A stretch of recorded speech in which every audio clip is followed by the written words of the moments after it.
देखो, इस दुनिया में हर सेकंड एक निश्चित परिवर्तन होता रहता है ना? उस परिवर्तन को आप समस्या समझें या समाधान, यह आपकी बुद्धि पर निर्भर है। बाकी ये सत्य है कि इस दुनिया में समस्या कुछ है ही नहीं। ठीक है, आज की कुछ विशेष पॉइंट जो मनन चिंतन में आई है वो हम सुनाते हैं आपको। दूसरी पॉइंट, बारिश, ठंड, गर्मी सब फायदेमंद है, किसी में कुछ नुकसान नहीं, बस हमारी समझ का फेर है, हमारे मैनेजमेंट की समस्या कहलाएगी। इस दुनिया की हर वस्तु, हर व्यक्ति, है ना, हर परिस्थिति, हर ऋतु शिक्षाप्रद है। इसलिए किसी एक में उलझना, फंसना, दिल लगाना व्यर्थ है। तीसरी पॉइंट आप सुनेंगे, आपने जीवन में कुछ भी खोया नहीं है, सदा ही पा रहे हैं। भाई, जब आप जन्म लिए तो माँ को पाया, पिताजी को पाया, है ना भाई। फिर जैसे ही आप बड़े हुए तो न जाने कितनी सारी ढेर वस्तुएं पाई, कितनी शिक्षा पाई। आप सदा पा ही रहे ना, खो कहाँ रहे हैं। तो आपने खोया कुछ भी नहीं है, सदा ही पा रहे हैं। बस एहसास की कमी हो सकती है। खुशी ही खुशी है, गम तो वास्तव में मन का एक भ्रम है।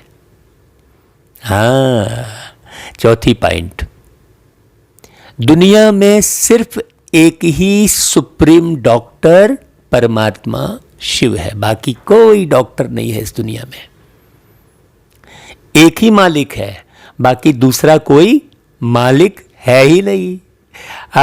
तुम यहां पर किसी भी चीज के मालिक नहीं हो, है ना, किसी भी व्यक्ति के मालिक नहीं हो तुम यहां पर। मालिक सिर्फ एक ही है।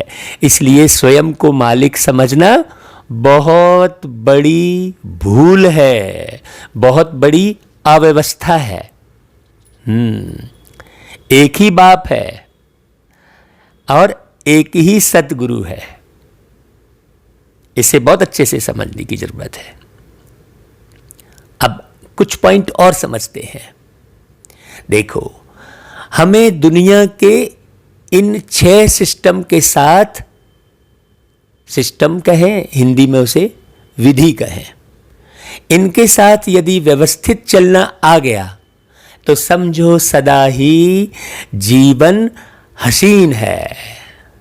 जैसे सूर्य, आराम, व्यायाम, आहार, आत्म, परमात्म, स्मृति और दोस्त।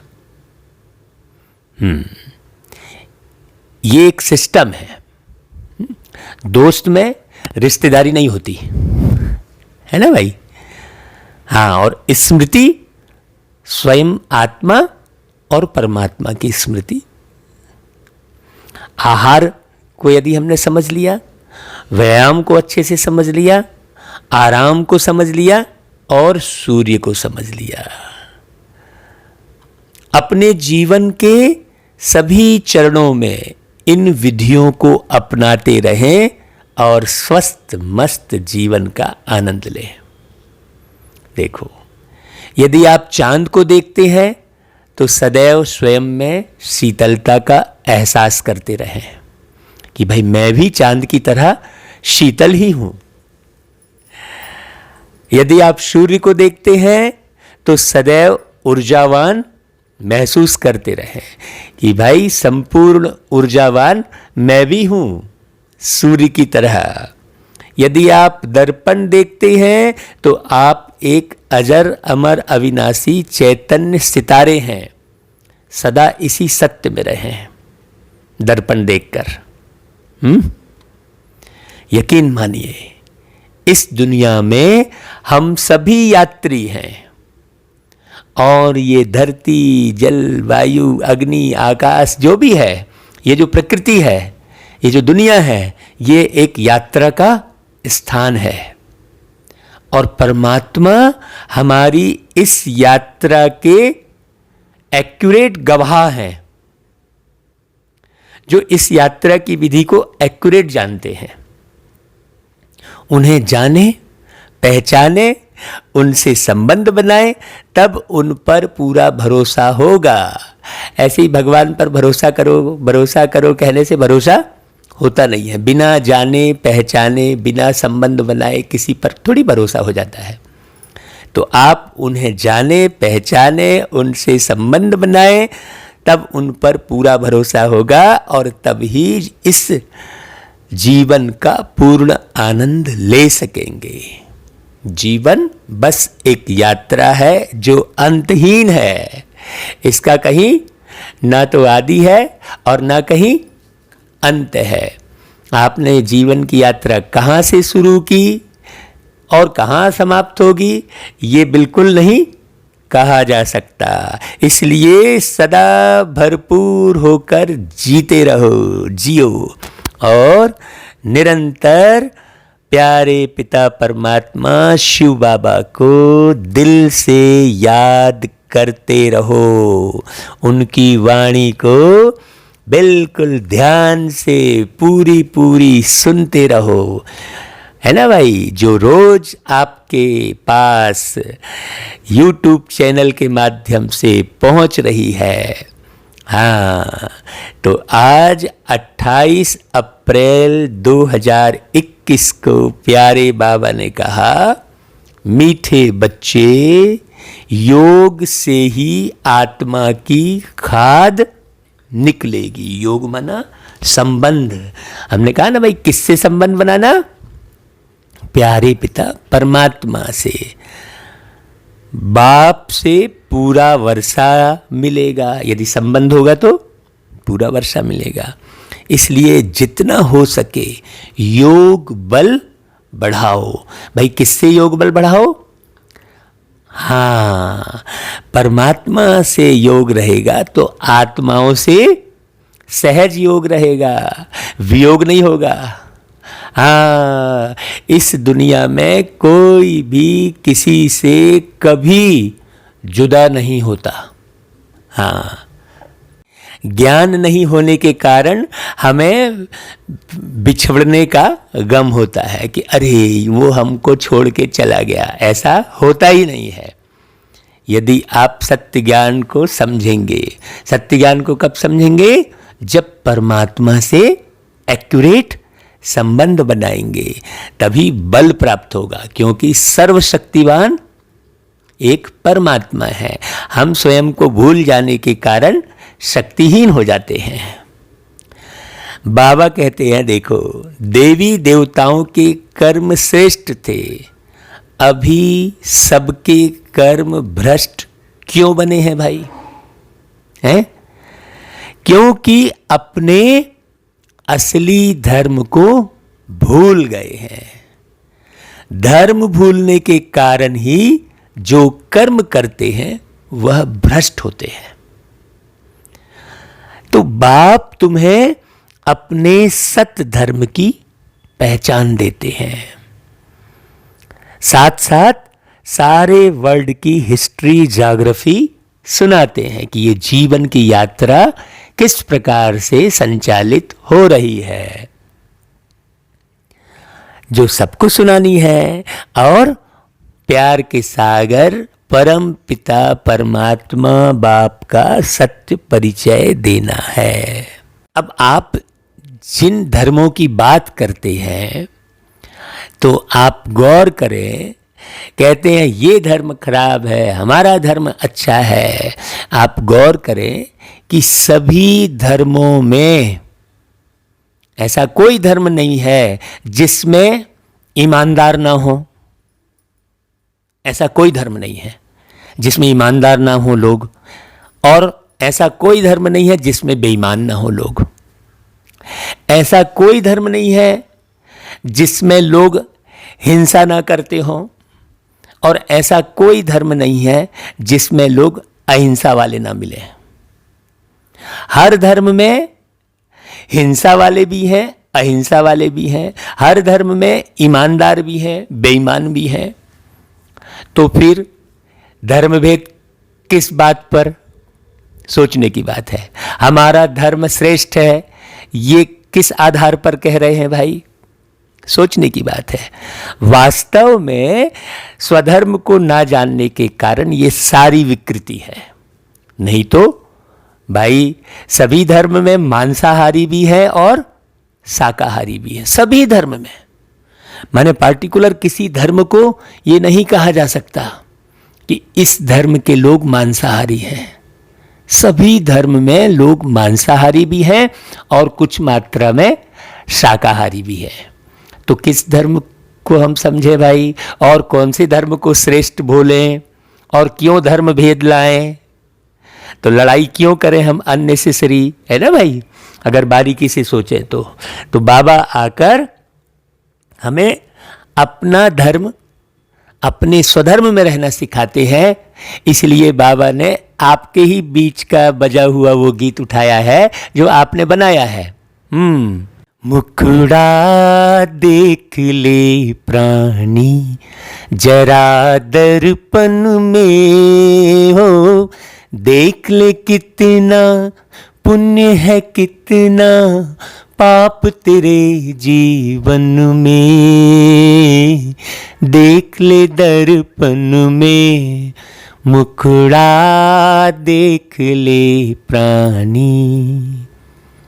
कभी तो पल भर सोच ले प्राणी, क्या है तेरी कर्म कहानी। कभी तो पल भर सोच ले प्राणी, क्या है तेरी कर्म कहानी। पता लगा ले, पता लगा ले, पड़े हैं कितने दाग तेरे दामन में। देख ले दर्पण में, मुखड़ा देख ले प्राणी। खुद को धोखा दे मत बंदे, अच्छे न होते कपट के धंधे। खुद को धोखा दे मत बंदे, अच्छे न होते कपट के धंधे। सदा न चलता, सदा न चलता किसी का नाटक दुनिया के आंगन में। देख ले दर्पण में, मुखड़ा देख ले प्राणी। तो भाई अब समझने की बात है, जब सब धर्म में सब तरह के लोग हैं तो हमें देखना किसको चाहिए? स्वयं को देखना चाहिए। हाँ, स्वयं के चरित्र को देखना चाहिए। कौन सा मुखड़ा देखना चाहिए? अपने संस्कार रूपी मुखड़े को देखना चाहिए, अपने चरित्र रूपी मुखड़े को देखना चाहिए। अपने बुद्धि रूपी दामन में कितने दाग लगा रखे हैं नासमझी के, वो देखना चाहिए। है अपने मन में कितनी भ्रांति भर कर बैठे हैं, वो देखना चाहिए। कितनी भ्रांति, कितने संशय भर कर बैठे हैं, कितना मेरा मेरा कहते बैठे हैं, ये देखना चाहिए। तो कौन से दर्पण में देखेंगे भाई? वो इसी मुरली रूपी दर्पण में। बाबा जितना सुंदर दर्पण सामने रखते हैं आपको देखने के लिए, उससे सुंदर दर्पण इस दुनिया में कोई दूसरा है ही नहीं। उस दर्पण में तो तुम जलने वाली देह को रोज देखते हो जो एक दिन जल जाने वाली है। उस दर्पण में तो तुम झुर्रियां पड़ने वाली देह को, चेहरे को रोज देखते हो और बड़े खुश होते रहते हो। जो चीज आपके साथ जाने वाली नहीं है, जो आपका साथ छोड़ देने वाली है, आज नहीं तो कल, बस इतनी सी तो बात है, उसका आप ढेर श्रृंगार करते बैठे रहते हो। यदि आपने स्वयं के चरित्र का अच्छे से श्रृंगार कर लिया तो ये चेहरा स्वतः ही खूबसूरत बन जाता है। जैसे उदाहरण के लिए बाबा कहते हैं लक्ष्मी नारायण, राधे कृष्ण, सीताराम, ये प्रत्यक्ष प्रमाण है। तो ये सब गहरी बात समझने की है। बाबा कहते हैं ये मुखड़ा देख ले प्राणी, ये किसने कहा और किसको कहा? ओम शांति। ये किसने कहा भाई और किसको कहा? बाप ने कहा बच्चों को। भाई किन बच्चों को? भाई बाप ने किन बच्चों को कहा? जो रोज लगन से मगन होकर बाबा की बातें इस मुरली के माध्यम से सुन रहे हैं, समझ रहे हैं और जीवन में अपना रहे हैं, उन बच्चों से कह रहे हैं बाबा, सबको नहीं कह रहे हैं। जिन बच्चों को पतित से पावन बना रहे हैं बाबा, उन बच्चों को कह रहे हैं बाबा। बच्चे जान गए हैं हम भारतवासी जो देवी देवता थे, मतलब दिव्य गुणों से संपन्न थे। देवी देवता का मतलब कोई एक अलग दुनिया वाली बात नहीं है, वही हाथ पैर मुख कान नाक वाले वैसे ही मनुष्य हैं जैसे अभी दिखाई दे रहे हैं, वैसे ही आदमी और औरत है। बस फर्क कौन सा है? गुणों में फर्क है, चरित्र में फर्क है, दृष्टिवृत्ति में फर्क है, सोचने और समझने में अंतर है। हाँ, जीवन जीने के ढंग में अंतर है, खान पान में अंतर है, रहन सहन में अंतर है, बोली वाणी में अंतर है ना? ये अंतर है, इसलिए उन्हें देवी देवता कहते हैं।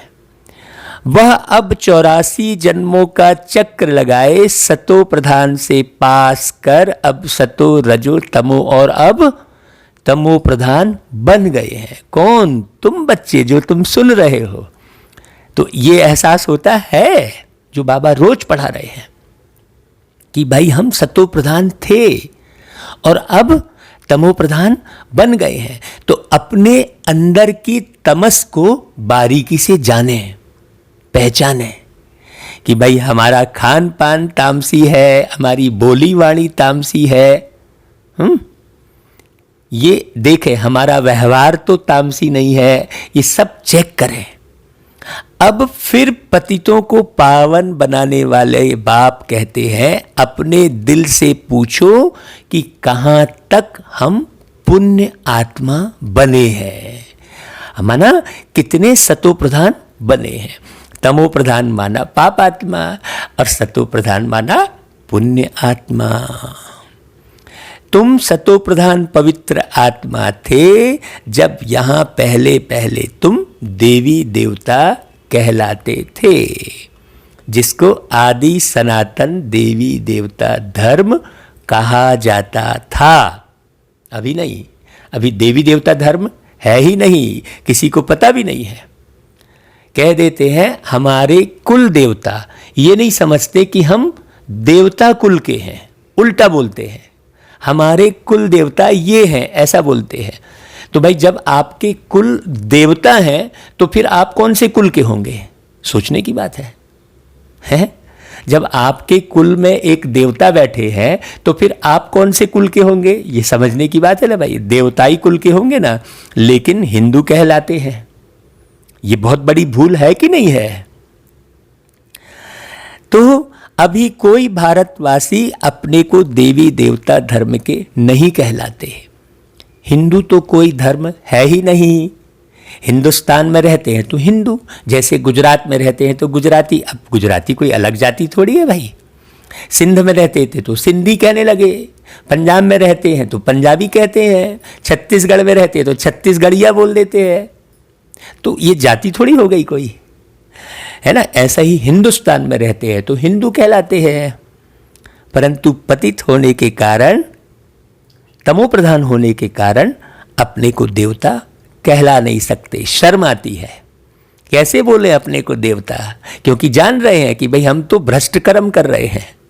ये हर कोई जान रहा है, लेकिन हर कोई छुपा रहा है और हर कोई अपने आप को श्रेष्ठ समझ रहा है। इसलिए देवताओं के मंदिर में जाकर कहते हैं कि मैं दुष्ट हूं, मैं मूर्ख खल कामी, गाते हैं आरती में, लेकिन समझते नहीं है। समझते अपने आप को बहुत 30 मार खा है, बहुत समझदार समझते हैं, बहुत श्रेष्ठ समझते हैं। हाँ, जरा भी कोई गलती करेगा तो उसके ऊपर चढ़ बैठेंगे। खुद की जिंदगी की तरफ निहारना चाहिए हर एक व्यक्ति को। हर एक व्यक्ति को अपनी जिंदगी निहारनी चाहिए कि मैंने अपना जीवन कैसे बिताया। हर व्यक्ति ने झूठ बोला है अपनी जिंदगी में, हर व्यक्ति ने पाप किया है अपनी जिंदगी में, तो कैसे मिटे वो पाप, उसी पाप का परिणाम मिल रहा है। तो बाबा आकर सिखाते हैं। सतयुग में देवताएं पवित्र थे, बता रहे हैं। पवित्र प्रवृत्ति मार्ग था, मतलब विषय विकार था नहीं, वासना थी नहीं। उसे सबसे पहले समझना पड़ेगा। सबसे पहले वासना छोड़नी होगी।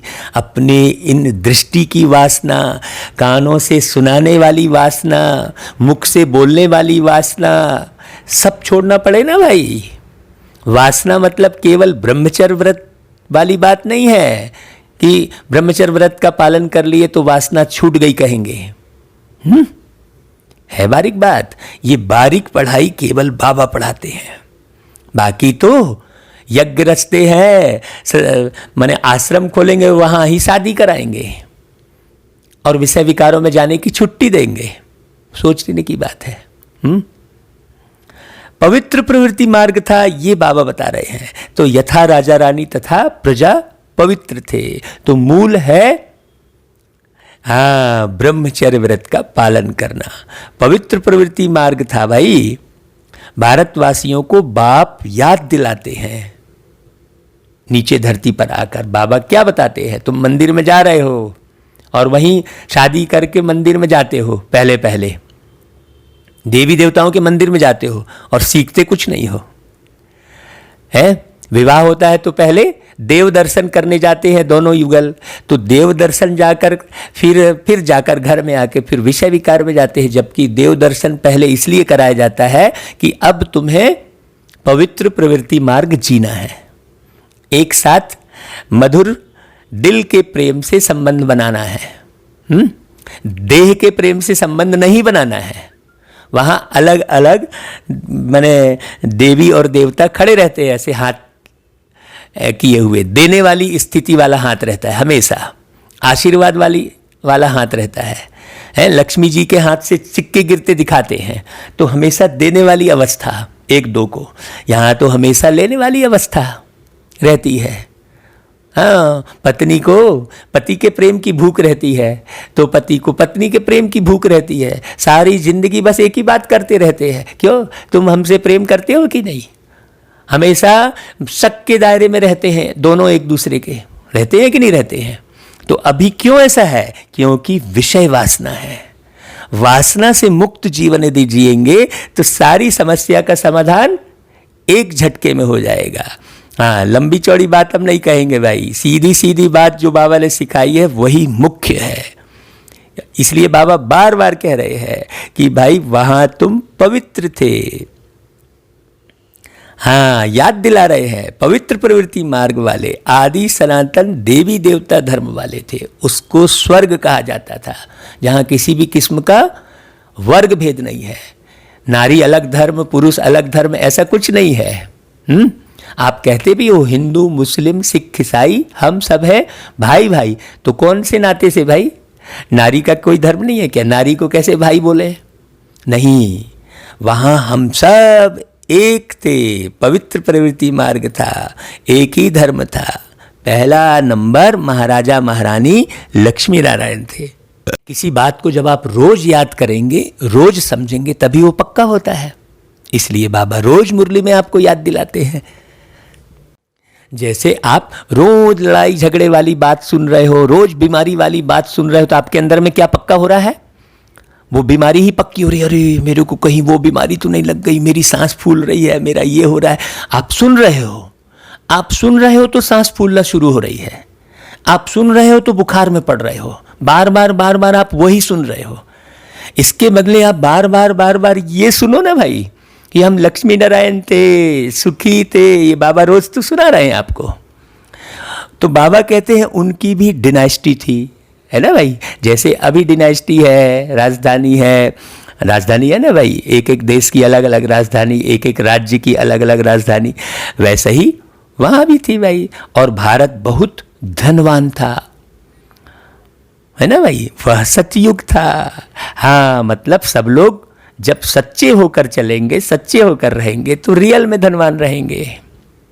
अभी तो झूठ मूठ के धनवान है, छीन झपट के धनी हो गए हैं, कर्जे में धनवान है, हाँ, किस्तों में ले रखे हैं, लोन ले रखे हैं, लोन लेकर धनवान है। कैसे धनवान है भाई?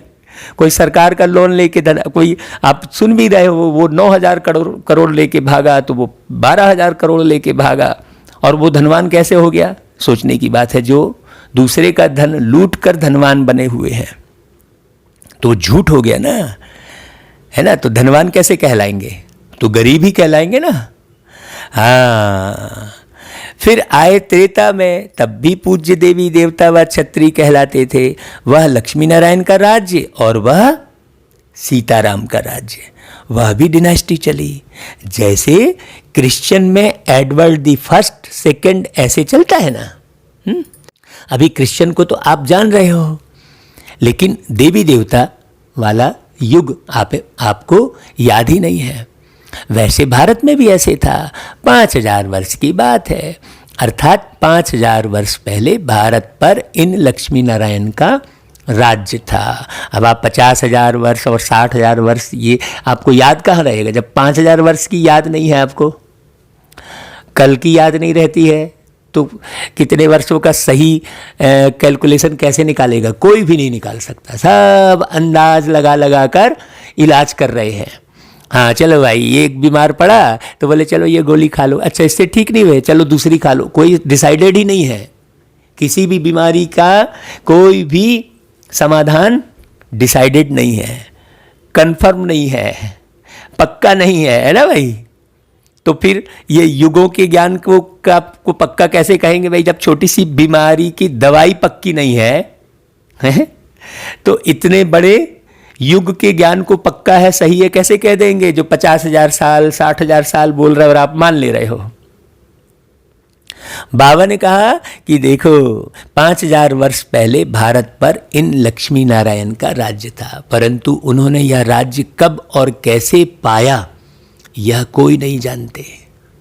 हाँ, बाकी बहुत राजा महाराजाओं की हिस्ट्री है कि किसने कैसे चढ़ाई करके कौन सा राज्य पाया, ये हिस्ट्री पढ़ते हो। लेकिन लक्ष्मी नारायण एक विश्व महाराजा थे, विश्व महारानी थी, ये किसी को नहीं मालूम। क्यों नहीं मालूम? क्योंकि लोगों ने उनको भगवान समझ लिया। तो वो हिस्ट्री, चलो भगवान भी समझा मान लो, ये साकार शरीर में दिखाई दे रहा है तो उनकी हिस्ट्री का भी तो पता होना चाहिए। मान लो भगवान भी समझ लिए, हाँ, आपने तो नरसिंह अवतार दिखा दिया, तो सोचने की बात है। ये सब गहरी बातें हैं, आप रेगुलर सुनेंगे और अलग से क्लास भी सुनेंगे तो आपको पूरा क्लियर होगा। वही सूर्यवंशी राज्य फिर चंद्रवंशी में आया, क्योंकि पुनर्जन्म लेते लेते सीढ़ी उतरनी ही है। हाँ, यह भारत की हिस्ट्री ज्योग्राफी कोई नहीं जानते। रचता है बाप तो जरूर सतयुगी नई दुनिया का रचता ठहरा ना भाई। कहते हैं सत्यम शिवम सुंदरम, तो भाई सतयुग की स्थापना करेंगे ना वो शिव। बाकी तो और किसी भी नाम के आगे सत्यम और नाम के बाद सुंदरम लिखा नहीं है, केवल एक शिव के अलावा। तो वो शिव कैसे धरती पर आते हैं भाई? निराकार रूप में इस धरती पर आए होंगे ना, तब तो निराकार रूप में 12 ज्योतिर्लिंग की स्थापना है, उसे ज्योतिर्लिंग कहते हैं, है ना भाई। ये बड़ी बारीक समझने की है बात। तो वो पर काया प्रवेश करते हैं, वो निराकार, उनकी अपनी कोई काया है नहीं, इसलिए उन्हें निराकार के रूप में मूर्ति बनाई है। हाँ, वो एक मूर्ति है। अमरनाथ में एक मूर्ति है, काशीनाथ में मूर्ति है, पशुपतिनाथ में मूर्ति है, वही मूर्ति है। हाँ, शिव जी की ही मूर्ति है वो, निराकार शिव की मूर्ति है वो, स्मृति चिन्ह है वो। उसे उल्टा सुल्टा कह दिए हैं। हाँ, पूरा उल्टा सुल्टा, तो ज्ञान क्लियर हुआ नहीं है। तो बाबा कहते हैं उन्होंने ही ये राज्य आत्माओं को पढ़ा कर दिया। जो पढ़ेगा सो वो राजगद्दी पाएगा। हर एक चीज पढ़ाई से मिलती है। यहां तो फिर लूट मार करके पद भी ले लेते हैं, लूट मार करके धन भी कमाते रहते हैं। लूट के, धोखेबाजी से, हैं, घूस देकर पद लेते हैं, हैं, है कि नहीं? भ्रष्टाचार से। बड़ी स्पष्ट बात है।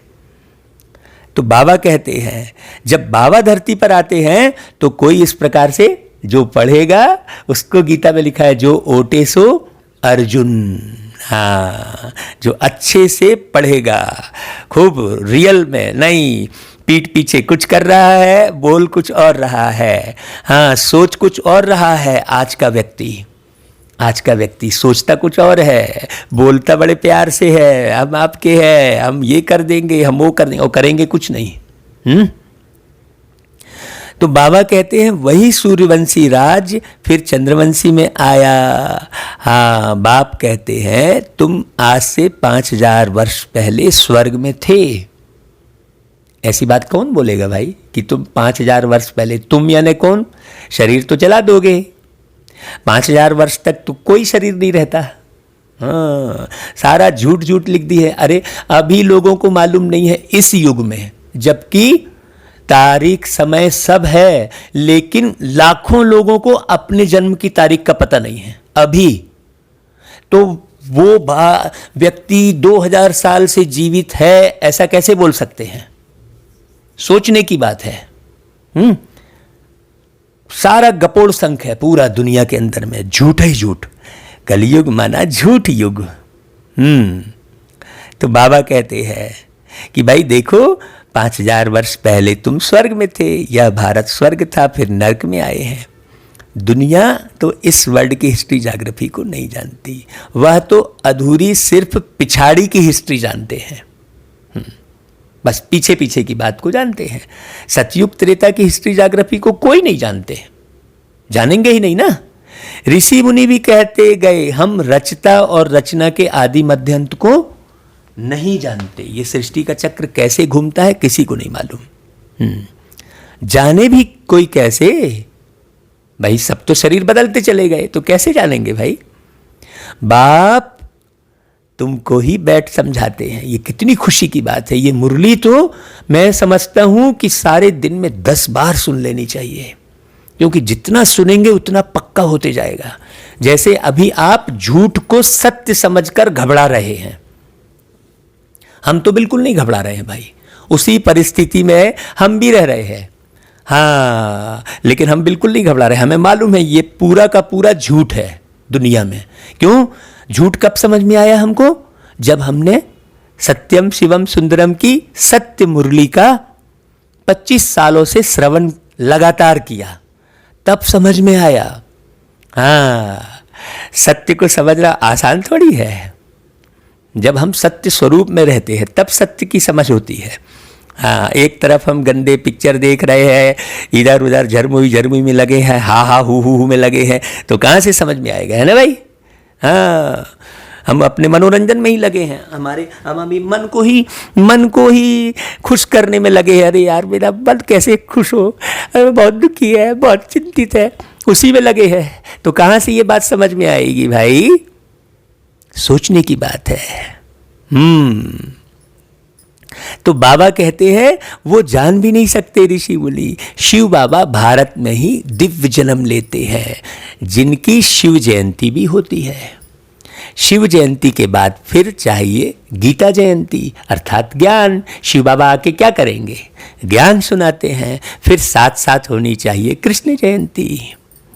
हाँ, बाबा ज्ञान सुनाकर सारी तृष्णा मिटाकर हमको कृष्णा बना देते हैं, परंतु इस जयंती का राज भारतवासी जानते नहीं हैं। कि शिव जयंती कब हुई, और धर्म वाले तो झट बताएंगे बुद्ध जयंती, क्राइस्ट जयंती कब हुई। भारतवासियों से पूछो शिव जयंती कब हुई, कोई नहीं बताएंगे। शिव भारत में आए, आकर क्या किया, कोई नहीं जानते। हाँ, खाली ज्योतिर्लिंग की स्थापना कर देते हैं। शिव ठहरे सब आत्माओं के बाप। आत्मा है अविनाशी, आत्मा एक शरीर छोड़ दूसरा लेती है। आत्मा एक शरीर छोड़ दूसरा लेती है, माने कौन? तुम भाई, है ना। तो आप ये समझो, आत्मा को अलग मत समझो, मैं एक शरीर छोड़ दूसरा लेता हूं, ये समझो बहुत गहरे से। यह 84 का चक्र है। शास्त्रों में तो 84 लाख जन्म का गपोड़ा लगा दिया है। अब भाई मच्छर ऐसे कौन से कर्म करेगा भाई जो मनुष्य बन जाएगा? है, सोचने की बात है, ये बड़ी गहरी बात है, इस पर और अच्छे से समझना।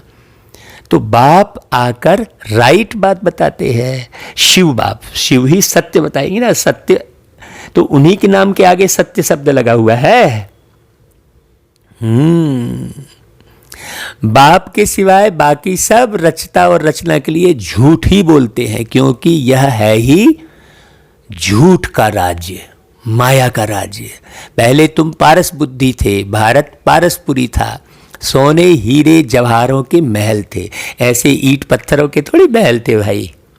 न तो ईंट पत्थरों के मंदिर थे, न ईंट पत्थर देवी देवता के रूप में थे। साकार चैतन्य में देवी देवता थे और हीरे जवाहरात के महलों में रहते थे। आज उनकी यादगार में जो मूर्ति है उसमें भी खूब सोना चढ़ता है।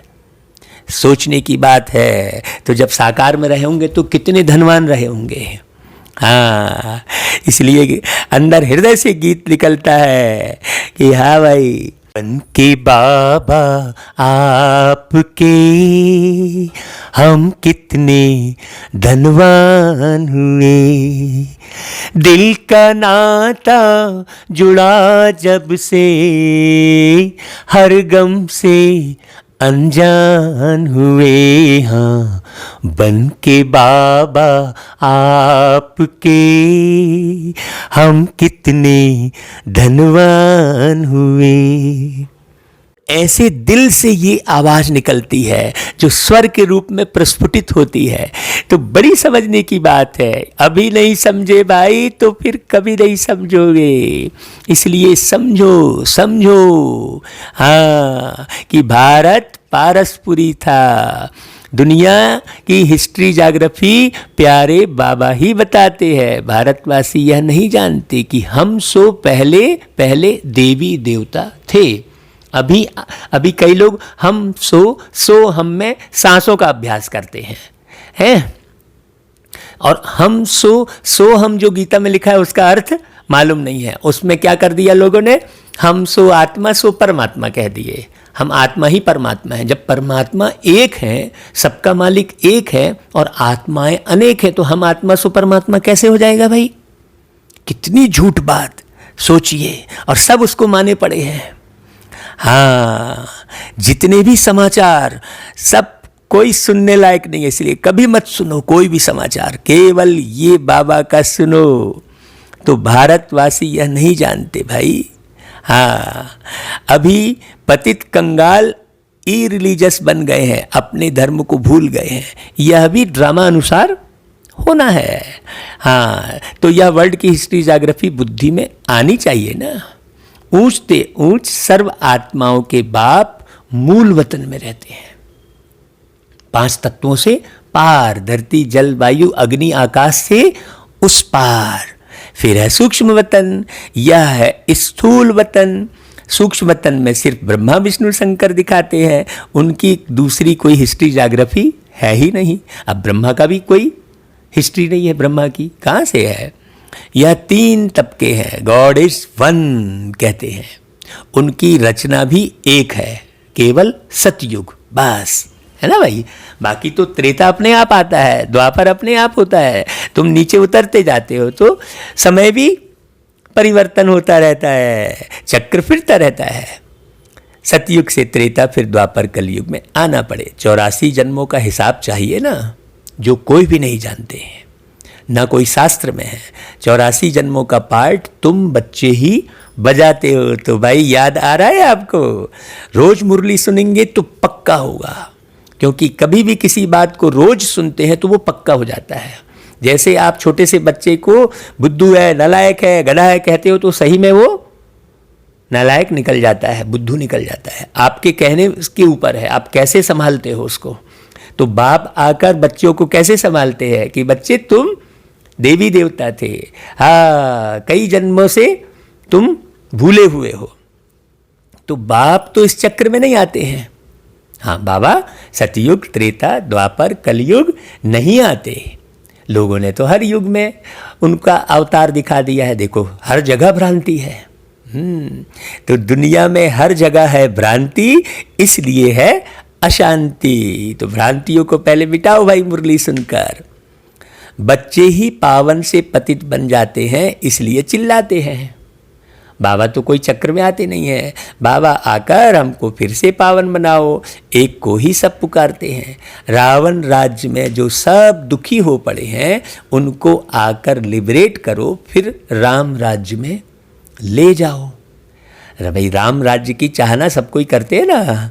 आधा कल्प है राम राज्य और आधा कल्प है रावण राज्य, माने 2500 साल राम राज्य चलता है, जिसके लिए गायन है कि राम राज्य सपने हो दुख नाही, मतलब सपने में भी दुख नहीं होता वहाँ।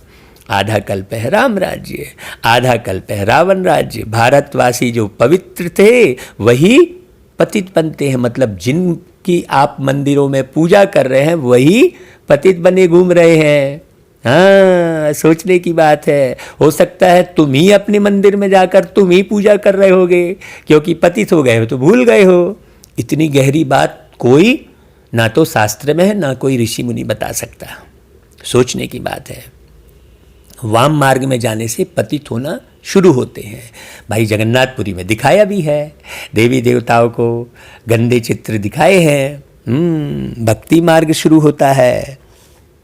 तो अभी तुम बच्चों को ज्ञान सुनाया जाता है, जिससे आधा कल्प अर्थात 21 जन्म के लिए तुम सुख का वर्षा पाते हो, दुख का नामो निशान नहीं रहता। आधा कल्प ज्ञान की प्रारब्ध चलती है, फिर रावण राज्य होता है, गिरने लग पड़ते हैं। तुम देवी राज्य में थे, फिर आसुरी राज्य में आ गए हो, इसको हेल भी कहते हैं। तुम हेवन में थे, फिर 84 जन्म पास कर हेल में आकर पड़े हो, इसे पक्का कर लो अच्छे से, तो यहाँ कहीं भी नहीं उलझेंगे। वह था सुखधाम और यह है दुखधाम, 100% इंसॉल्वेंट। 84 जन्मों का चक्र लगाते वही भारतवासी पूज्य से पुजारी बन गए हैं। ये कोई नहीं जान पा रहा है ना भाई। अभी तो पुजारी कहते हैं, फलाने मंदिर का पुजारी है ना भाई। वो आत्मा पूज्य थी, अभी उस पुजारी की भी तो पूजा करते हैं ना, चरण पढ़ते हैं ना भाई, जरूर वो पूज्य रही होगी ना, लेकिन अभी पुजारी समझे हैं। बड़ी गहरी बात है भाई, है ना भाई। तो इसको ही वर्ल्ड की हिस्ट्री ज्योग्राफी कहा जाता है। यह है सारा तुम भारतवासियों का चक्र। और धर्म वाले तो 84 जन्म नहीं लेते हैं, सभी लोग नहीं लेंगे। ये सीधा सीधा देवी देवताओं की कहानी बता रहे हैं बाबा। वह सतयुग में होते ही नहीं, सतयुग त्रेता में सिर्फ भारत ही था, इसलिए सब लोग इस बात को नहीं मानेंगे। सूर्यवंशी, चंद्रवंशी, फिर वैश्यवंशी, शूद्रवंशी, अभी फिर तुम आकर ब्राह्मण वंशी बने हो, देवता वंशी बनने के लिए, है ना भाई। यह है भारत के वर्ण। अब कोई समझता नहीं है, लोगों ने धर्म कर दिया, जबकि ये वर्ण है ना भाई। नीचे गिरते आए सूर्यवंशी, चंद्रवंशी, फिर वैश्यवंशी और फिर शूद्रवंशी। अभी तो अलग अलग बात कह देते हैं। अभी तुम ब्राह्मण बनने से शिव बाबा से वर्षा ले रहे हो, बाप तुमको पढ़ा रहे हैं। भाई यहाँ भी मंदिर में जो कोई ब्राह्मण पुजारी बनता है तो उसको भी सब मिलता है कि नहीं मिलता है, केवल ब्राह्मण होने से। और जब हम शिव बाबा के मुख से जो ब्रह्मांड का ज्ञान सुनकर जो हम ब्राह्मण बनते हैं तो हमको कितना नहीं मिलता होगा, सोचने की बात है। बाप तुमको पढ़ा रहे हैं 5000 वर्ष पहले मुआफिक, कल्प कल्प तुम पावन बन फिर पतित बनते हो। हाँ, इसलिए घबराने की जरूरत ही नहीं है ना भाई, बस केवल पुरुषार्थ करो। सुख धाम में जाकर फिर दुख धाम में आते हो, फिर शांति धाम में जाना है, जिसको निराकारी दुनिया कहा जाता है। तो अभी का जीवन हमें निराकार होकर रहना है पूरी तरह से, है ना भाई। आत्मा क्या है, परमात्मा क्या है, यह कोई भी मनुष्य नहीं जानते। आत्मा भी एक स्टार बिंदी है। कहते हैं भ्रुकुटी के बीच में सितारा चमकता है, छोटी सी बिंदी है जिसको दिव्य दृष्टि से देखा जा सकता है, मतलब अनुभव किया जा सकता है। वास्तव में स्टार भी नहीं कहा जाएगा, स्टार तो बहुत बड़ा है, सिर्फ दूर होने के कारण छोटा दिखाई पड़ता है। यह सिर्फ एक मिसाल दिया जाता है। आत्मा इतनी छोटी है जैसे ऊपर में स्टार छोटा दिखाई पड़ता है। बाप जो आत्मा है वो भी एक बिंदी मिसल है, जिन्हें हम बाप कह रहे हैं। उनको सुप्रीम सोल कहा जाता है ना भाई, सुप्रीम आत्मा कहा जाता है। उनकी महिमा अलग है। मनुष्य सृष्टि का चैतन्य बीज रूप होने के कारण उनमें सारा ज्ञान है। तुम आत्मा को भी अभी नॉलेज मिल रही है, आत्मा ही नॉलेज ग्रहण कर रही है ना भाई। इतनी छोटी बिंदी में 84 जन्मों का पार्ट नूंदा हुआ है। हाँ भाई, अब आप कहोगे छोटी बिंदी में कैसे, तो हम भी कहेंगे भाई इतनी छोटी सी चिप में इतना सारा ज्ञान, इतना सारा फिल्म, इतना सारा गीत सब कैसे आ जा रहा है।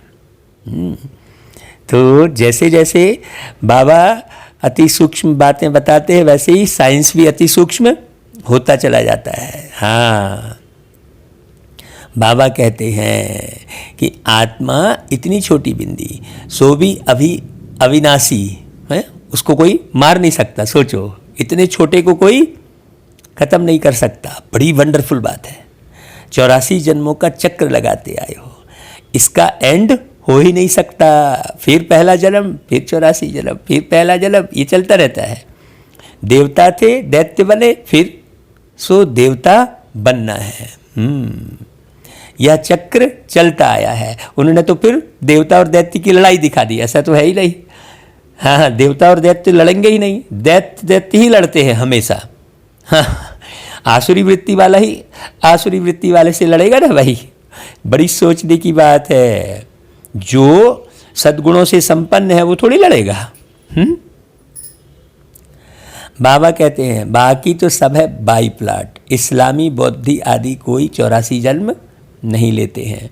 यही सतयुग भारत में राइटियस साल्वेंट था, फिर 84 जन्म ले विशस बना है।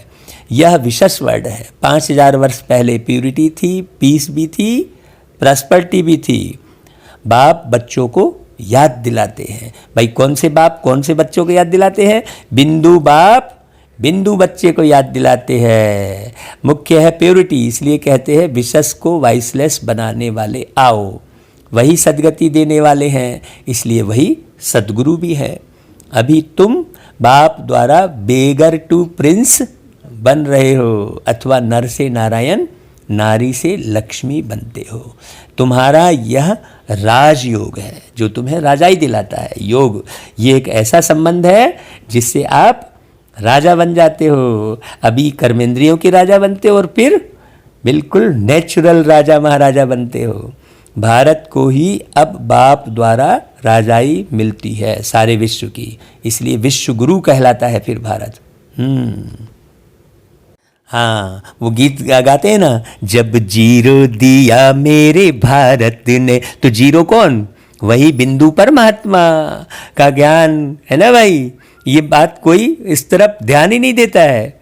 हाँ, कहते हैं गीत सुनते हैं, बनते हैं, लेकिन समझ नहीं पाते हैं उन गीतों को। गीत गाते हैं, है प्रीत जहां की रीत सदा, है प्रीत जहां की रीत सदा, मैं गीत वहां के गाता हूँ। भारत का रहने वाला हूँ, भारत की बात सुनाता हूँ। तो भारत की असली बात तो आपने अभी तक सुनी ही नहीं है कि इसी भारत में देवी देवता धर्म था। उसे रोज सुनो तो समझ में आएगा। अभी इधर उधर मत पढ़ो भाई। बाबा कहते हैं देखो, भारत को ही बाप द्वारा राजाई मिलती है, आत्मा ही पढ़ती है शरीर द्वारा, शरीर नहीं पढ़ता। चाहे वो बच्चा शरीर हो, चाहे बड़ा शरीर हो, चाहे बूढ़ा शरीर हो, शरीर थोड़ी पढ़ता है। आत्मा निकली तो वो शरीर पढ़ेगा क्या? नहीं। आंसू कौन बहाता है? आत्मा ही आंसू बहाती है। आत्मा निकली तो उस आंखों से आंसू निकलेगा क्या? नहीं। बड़ी समझने की बात है। तो आत्मा संस्कार ले जाती है। तो हमेशा इसी भान में रहो कि मैं आत्मा इस शरीर द्वारा पढ़ती हूं। इसको देही अभिमानी कहा जाता है। आत्मा अलग हो जाती है तो शरीर कोई काम का नहीं रहता है। आत्मा कहती है अब मैं पुण्य आत्मा बन रही हूं। मनुष्य देह अभिमान में आकर कह देते हैं यह करता हूं। तुम अभी समझते हो हम आत्मा हैं, यह हमारा शरीर बड़ा है। परमात्मा बाप द्वारा मैं आत्मा पढ़ रही हूँ। बाप कहते हैं मामेकम याद करो। तुम गोल्डन एज में सतो प्रधान थे, फिर तुम्हारे में अलाय पड़ी है। भाई कौन सी अलाय? विषय विकारों की। तुम कहने लगते देखो भाई मैं क्रोधी हूँ। अरे तो आप क्यों है क्रोधी भाई? आपके अंदर क्रोध है ही नहीं। आप तो क्रोध आ रहा है कहते हैं, क्रोध महसूस हो रहा है थोड़ी कहते हैं, और शांति महसूस हो रही है कहते हैं। शांति आ रही है थोड़ी बोलते हैं, क्योंकि आपका ओरिजिनल स्वरूप शांत है, इसलिए क्रोध आ रहा है बोलते हैं। है ना भाई? माने क्रोध कहीं ना कहीं से आ रहा है। गलत विचारों के कारण क्रोध आ रहा है। गलत कर्म के कारण क्रोध आ रहा है। तो बात बड़ी समझने की है। ये जो अलाय पड़ी है, खाद पढ़ते पढ़ते तुम पावन से पतित बन पड़े हो। अब फिर पावन बनना है, इसलिए कहते हैं हे पतित पावन आओ, आकर हमको पावन बनाओ। तो बाप राय देते हैं कि हे पतित आत्मा, मुझ बाप को याद करो तो तुम्हारे से खाद निकलेगी। याद से ही खाद निकलती है ना भाई? ये जो खाद पड़ी हुई है आत्मा के अंदर, जो सोच बैठे हो, फाइनल कर बैठे हो मैं बीमार हूँ, मैं ये हूँ। अरे तुम ना तो बीमार हो, ना तो तुम क्रोधी हो, ना तो तुम लोभी हो, कुछ नहीं हो भाई। तुम देवी देवता घराने की आत्मा हो, ये समझो अच्छे से। बाबा कहते हैं कि भाई अपने अंदर की खाद निकालोगे तो पावन बन जाएंगे। उनको प्राचीन योग कहा जाता है। इस याद अर्थात योग अग्नि से खाद भस्म होगी। तो ज़्यादा से ज़्यादा आप बाबा को एक्यूरेट याद करो। मूल बात है पतित से पावन बनना। साधु संत आदि सब पतित है ना भाई, तो वो थोड़ी पावन बनाएंगे। लेकिन परमात्मा शिव एवर पावन है, एवर प्योर है। तो पावन बनने का उपाय बाप ही बताते हैं। क्या? मामेकम याद करो। यह अंतिम जन्म पवित्र बनो। खाते पीते चलते फिरते मामेकम याद करो। हाँ, कोई नाम रटने की बात नहीं है, याद करने की बात है। याद किसी को याद करते हैं तो उसका नाम नहीं रटते बैठते हैं। याद अलग चीज़ हो गई ना भाई। अब कोई कहे मैं तो 108 बार भगवान का नाम लेता हूँ, तो याद करना थोड़ी कहलाएगा। क्योंकि तुम सब आत्माओं का जो है, आत्मा मतलब आशिक का मासूक बाबा कहता है मैं हूँ। देखो ऐसा कोई बोलेगा क्या कि तुम आत्माओं का माशूक मैं हूँ? ऐसा कोई बोलेगा क्या? तुमको हमने पावन बनाया था, फिर पतित बने हो। देखो ऐसा कोई नहीं बोलेगा। एक एक शब्द आप ध्यान से सुनेंगे तो समझ में आएगा कि वाह, हम तो भगवान की वाणी सुन रहे हैं डायरेक्ट, है ना भाई? भाई आप रामायण में तुलसीदास जी ने ये कहा, ऐसा बोलते हैं, है ना भाई? गीता में व्यास जी ने ये कहा, ऐसा बोलते हैं। हाँ, परमात्मा ने क्या कहा वो बात तो है ही नहीं। तो बाबा कहते हैं बुद्धि से मुझे याद करते रहो तो विकर्म विनाश होंगे। हाँ, कर्म भले करो। हाँ, बाबा कहते हैं देखो सभी भक्तियाँ आशिक हैं। यही मेहनत है। तो बाप को याद करना चाहिए ना वर्षा पाने के लिए। जो जास्ती याद करेंगे उनको वर्षा भी जास्ती मिलेगा। यह है याद की यात्रा। अभी तुम जीवन यात्रा अलग तरीके से जी रहे थे, अब बाबा उसी जीवन यात्रा में तुम्हें कौन सी यात्रा सिखा रहे हैं? याद की यात्रा। जो जास्ती याद करेंगे वही पावन बन आकर मेरे गले का हार बनेंगे। रुद्रमाला कहते हैं ना, रुद्रमाला माने शिव जी ने कभी न कभी अपनी माला यहाँ बैठ बनाई होगी। सभी आत्माओं का निराकारी दुनिया में एक सिजरा बना हुआ है। देखो बाबा वहाँ की बात बता रहे हैं, कौन बताएगा भाई? बाकी सब तो हिरे हुए हैं यहीं पर, खाने पीने रहने सोने में। उनको इनकॉर्पोरियल ट्री कहा जाता है। हाँ, सुनना बहुत अच्छे से, यह है corporeal tree.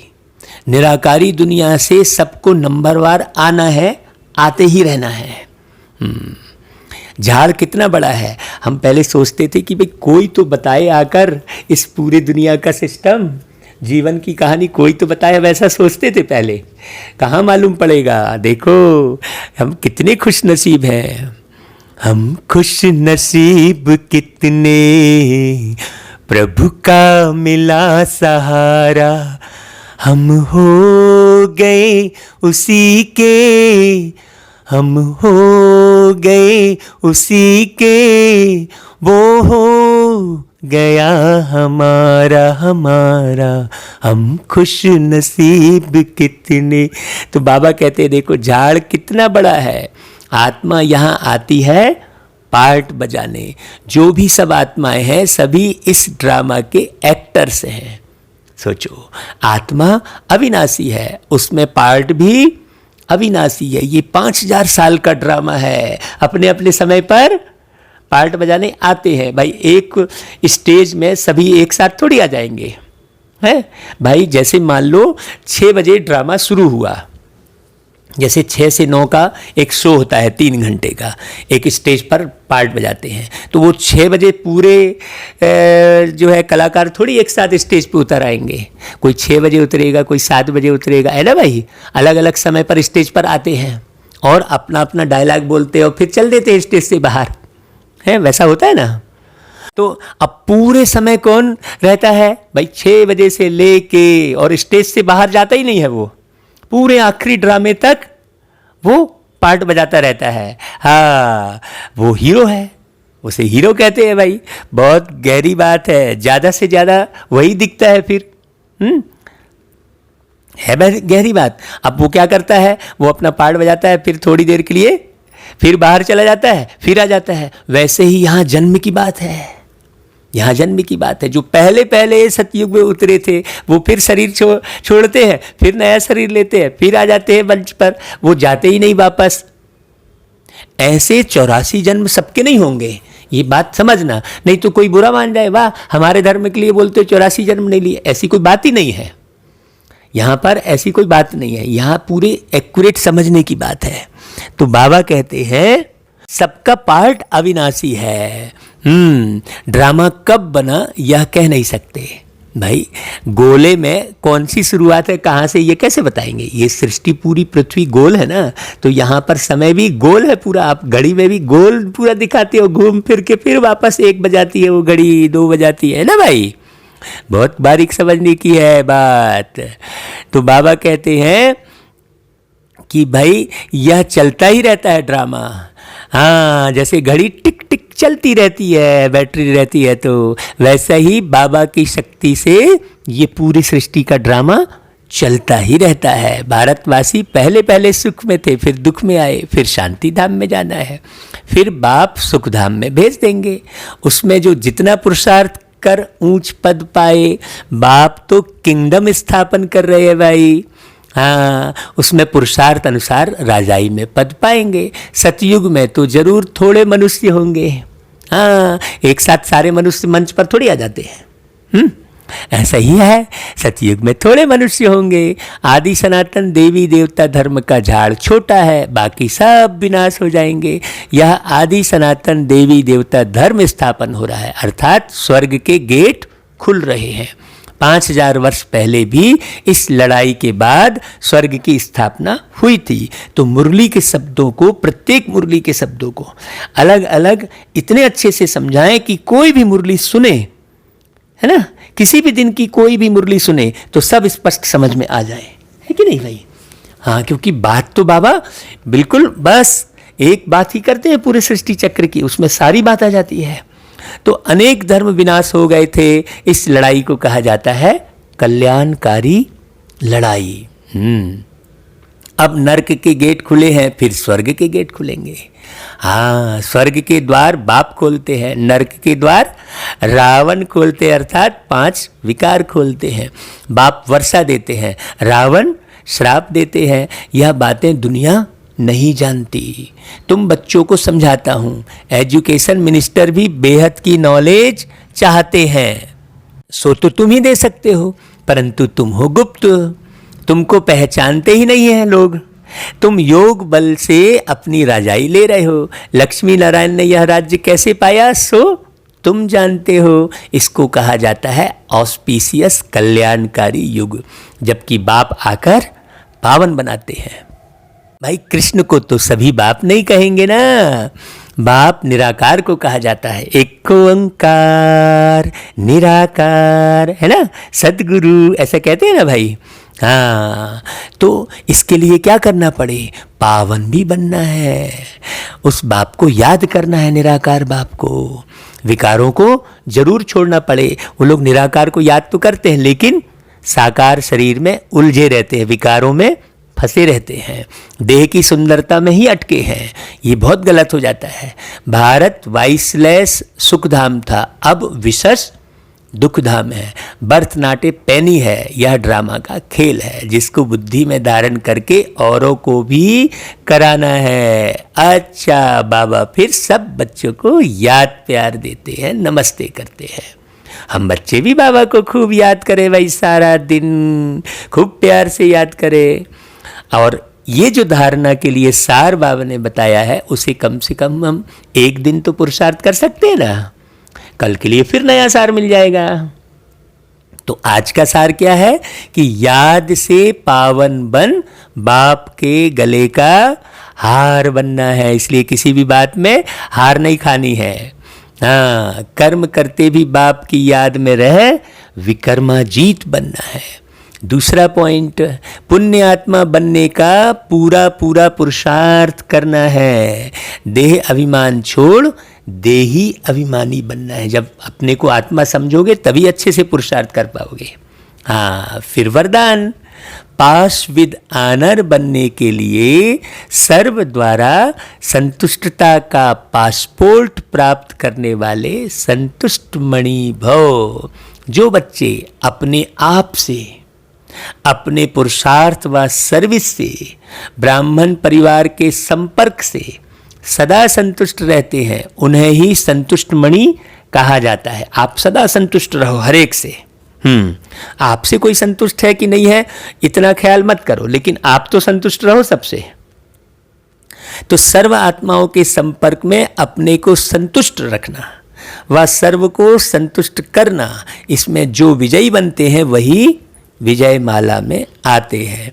Pass with honour बनने के लिए सर्व द्वारा संतुष्टता का पासपोर्ट मिलना चाहिए। तो जब आप संतुष्ट रहते हो तो आपसे भी संतुष्टता के वाइब्रेशन फैलते हैं, तो सभी संतुष्ट रहते हैं। तो सबको संतुष्ट करने की विधि क्या है, मैं स्वयं संतुष्ट रहूं, तो निश्चित रूप से वो आप जीत हासिल कर लेंगे।